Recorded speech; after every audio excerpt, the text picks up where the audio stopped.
This is Sajid Pradyuman of Cirrus Research. The latest quarterly outlook, the dispatch, is just out.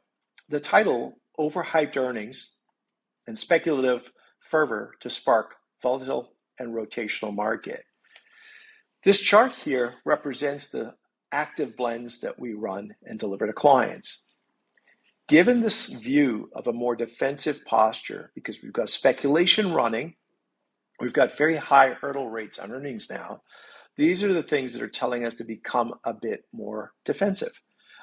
As a result, for the growth portfolios we run, we would migrate away from the sort of aggressive growth bias towards a quality growth. And if on the value side, we'd migrate more towards higher earnings visibility, quality value. So those are the takeaways from the signals that we're seeing in the motion right now. In terms of a market broadening, we would argue that that's exactly what's driving this view. We already have evidence of the market broadening. Since the market bottom in April, we've got the Russell 2000 outperforming.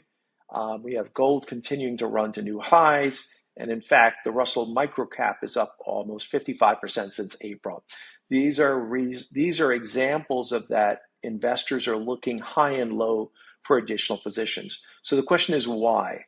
So if we drill down into this, what we do see is that both the risk appetite models that we're running and the crowding models that we're running, they're all flashing red. So those elements are here where you've got extreme optimism. So one of the reasons that we would be looking to take a defensive position would be for this very reason, because the speculation levels are now very high. In addition to that, what's very new and surprising is that both on the smaller cap side and on the large cap side, we're seeing forward estimates accelerate. So this is a really difficult thing to sort of like reconcile, because what you've got is the consensus believes there's 3 cuts for this year. We've already had 1.